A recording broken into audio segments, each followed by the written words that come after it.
వైఎస్ఆర్ పాలనలో తెలంగాణలో తీసుకురావడమే లక్ష్యమంటూ రాజకీయాలు మొదలుపెట్టింది షర్మిల. ప్రజలకు దగ్గరయ్యేందుకు పాదయాత్ర చేశారు. బీఆర్ఎస్ లీడర్లను తన పదునైన విమర్శలతో ఎండగట్టారు. కానీ పార్టీకి ఆశించిన మైలేజ్ రాలేదు. పెద్ద నాయకులెవరూ పార్టీలో చేరడం లేదు. షర్మిల ఆంధ్ర అనే ముద్ర కారణంగానే తెలంగాణ ప్రజలు ఓన్ చేసుకోవడం లేదు. ఈ నేపథ్యంలోనే ఆమె ఇప్పుడు పొలిటికల్ త్రిశంకు స్వర్గంలో ఉన్నారు. అడుగు ఎటువైపు వేయాలో తెలియని సందిగ్ధం ఆమెను వీడడం లేదు. దీంతో షర్మిల రాజకీయ భవిష్యత్ అగమ్య గోచరంగా మారింది. చివరకు చేయికి చేయి అందిస్తారు అనే ప్రచారం మాత్రం మరోవైపు వినిపిస్తుంది. అందులోనే చేయి సింబల్తోనే బరిలోకి దిగుతారని వార్తలు గుప్పమంటున్నాయి.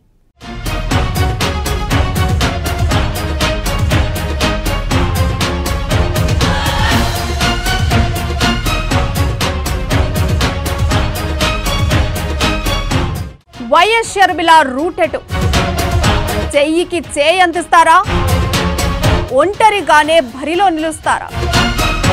షర్మిలకు ఏపీని అప్పగించేందుకు కాంగ్రెస్ ఆసక్తి. తెలంగాణకే ఓకే అంటున్న షర్మిల రాకపై రేవంత్ వర్గం ఆలోచన. సికింద్రాబాద్ లోక్సభ అప్పగించాలని ఆలోచన. కాంగ్రెస్ ప్రతిపాదనపై జవాబు ఇవ్వని షర్మిల. ఏపీలోనూ షర్మిలతో పాదయాత్ర చేయించాలని ప్లాన్. బడుగులను ఆకట్టుకునేలా షర్మిల చేత అడుగులు.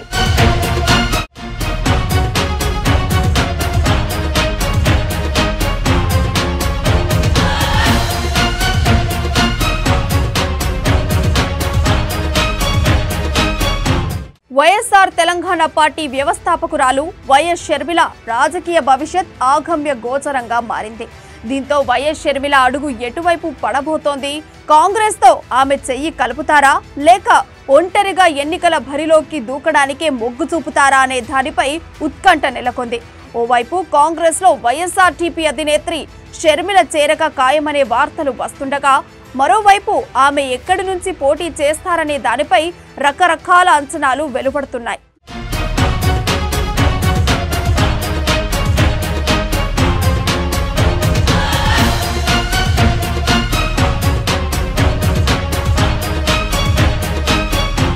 ఆంధ్రప్రదేశ్లో కాంగ్రెస్ కు పూర్వ వైభవాన్ని తీసుకురావడానికి షర్మిల చరిష్మాను వాడుకోవాలని కాంగ్రెస్ అధిష్టానం తొలుత భావించినట్టు వినికిడి.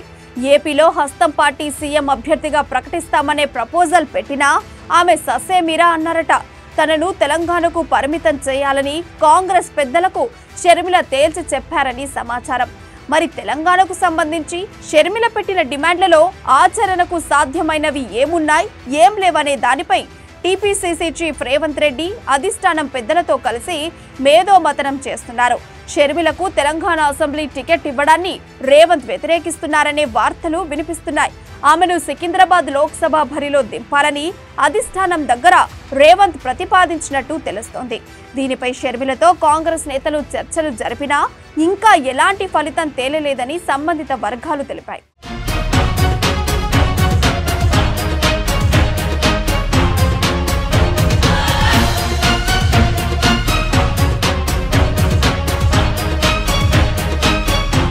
సికింద్రాబాద్ లోక్సభ పరిధిలో క్రిస్టియన్ల ఓట్లు కీలకంగా ఉన్నాయి.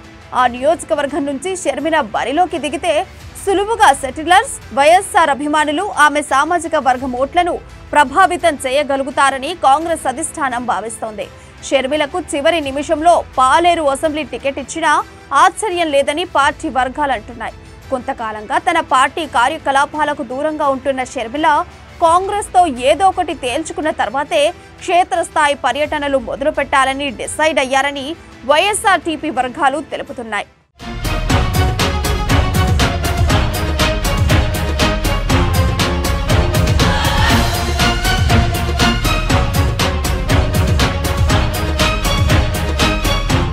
షర్మిలకు ఓవైపు తెలంగాణలో పెద్దపీట వేస్తూనే మరోవైపు ఏపీలోనూ పాదయాత్ర చేయించాలని కాంగ్రెస్ అధిష్టానం యోచిస్తోంది.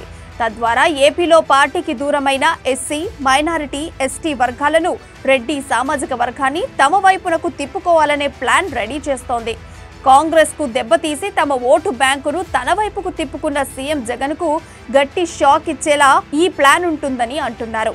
ప్రస్తుతం ఏపీలో ఎస్సీ, ఎస్టీ, మైనారిటీ వర్గాలు ప్రధాన ఓటు బ్యాంకుగా ఉన్నాయి. గతంలో వీరంతా కాంగ్రెస్ పార్టీకి పెట్టని కోటగా ఉండేవారు.